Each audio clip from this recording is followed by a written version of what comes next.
Line দেওয়ার নামে 5 বছর আগে জল আসেনি। কথা বলবো প্রতিনিধি রানার সঙ্গে। ঠকিয়েছে কেন বলা হচ্ছে, পঞ্চায়েত কেন বাসিন্দাদের ঠকিয়েছে বলা হচ্ছে রানা? হ্যাঁ অয়নদা, দেখো, এই পোলবা দাঁতপুর ব্লকের হারিট গ্রাম পঞ্চায়েতের প্রেমনগর গ্রাম, এই গ্রামের কিন্তু 2019 সাল থেকে যারা তপশিলি উপজাতিভুক্ত মানে বাসিন্দারা বাস করে, সেই গ্রামবাসীদের কাছ থেকে 2019 সাল থেকে 2021 সাল পর্যন্ত 3010 টাকা করে তাদের থেকে নেওয়া হয় পিএইচি সজলধারা যে জলের প্রকল্প সেই লাইন দেওয়ার জন্য। আজকে 2019 থেকে 2021 মানে 2019, 2020, 2021 3 বছর ধরে টাকা নেওয়া হয়েছে।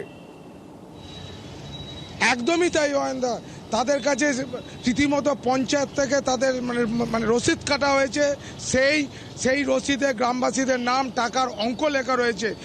আশ্চর্য, দেখো, মানুষের গ্রামবাসীদের ভোলানোর জন্য শুধুমাত্র তার বাড়ির সামনে একটি জলের পাইপলাইন দাঁড় করানো আছে, না হয়নি আন্ডারগ্রাউন্ড কোনো জলের পাইপলাইন, না আসেনি জল, ফলে যে পাইপ লাইনগুলো রয়েছে বাড়ির সামনে কল, তাতে ঝুল পড়েছে রীতিমতো। কিন্তু আজকে এই এলাকার গ্রামবাসীরা প্রচন্ড ক্ষুব্ধ। পঞ্চায়েত টাকা নিয়েছে 2019 থেকে 2021, মগের মুলুক পেয়েছেন, মামার বাড়ি পেয়েছেন।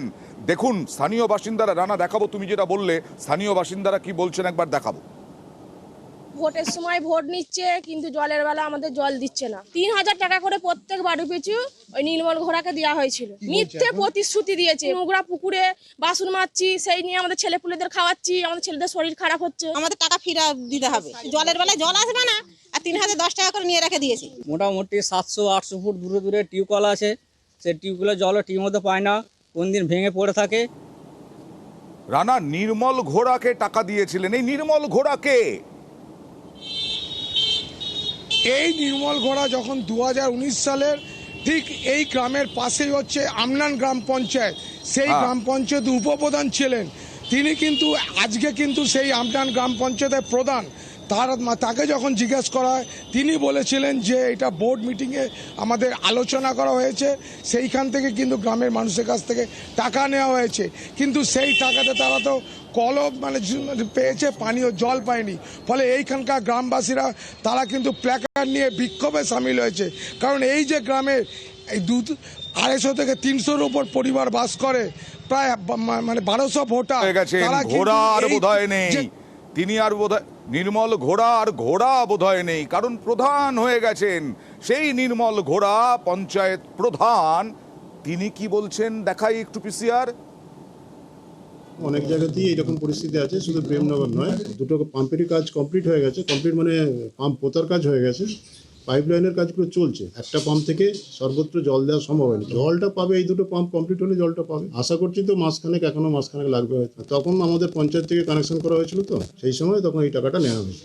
এই কি সজলধারা প্রকল্পের জন্য? হ্যাঁ, তার তো কাজ হয়ে গেছে, টাকা ফেরত দেওয়ার গল্পটা কি করে? এখন তো পঞ্চায়েত প্রধান মানে একেবারে হাতি হয়ে গেছেন, বড় সড়ো ঘোড়া থেকে। তো টাকাটা ফেরত দেওয়া সম্ভব নয় কেন রানা? সজলধারা প্রকল্পের টাকাটা কি হলো? আর এই যে টাকাটা পঞ্চায়েত নিয়েছিল, যিনি উপপ্রধান ছিলেন তখন নির্মল ঘোড়া, যাকে টাকা দিয়েছিলেন, সেই টাকার কি হবে? একদমই তাই অয়নদা, এই প্রশ্নই কিন্তু গ্রামবাসীরা কিন্তু তুলতে শুরু করেছে। ইতিমধ্যে তারা কিন্তু বিভিন্ন গ্রামের বিভিন্ন জায়গায় তারা পোস্টার লাগিয়েছে যে আমাদের আর জল চাই না, টাকাটা ফেরত দেওয়া হোক। এই বিষয়ে যখন নির্মল ঘোড়াকে প্রশ্ন করা হয়েছিল, তিনি তখন বলেছিলেন যে টাকা ফেরত দেওয়া সম্ভব না, কারণ সরকারি খাতে ঢুকে গেছে। তুমি বুঝতেই পারছো যে দুর্নীতির কিন্তু শিকড়টা কোথায় চলে গেছে, যে গ্রামের গরিব মানুষকে জল দেবার নাম করে তাদের থেকে টাকা নিয়ে কিন্তু আজকে 5 বছর মানে হতে চললো, জল কিন্তু তারা পেল না, বিশেষ করে পানীয় জল। আর টাকা ফেরত দেবেন না, জল চাই না, টাকা চাই বলছেন মানুষ। কি করবেন? টাকাটা কোথায় গেল? জেলা শাসক দেখবেন না, বিডিও দেখবেন না, জেলা পরিষদ দেখবেন না।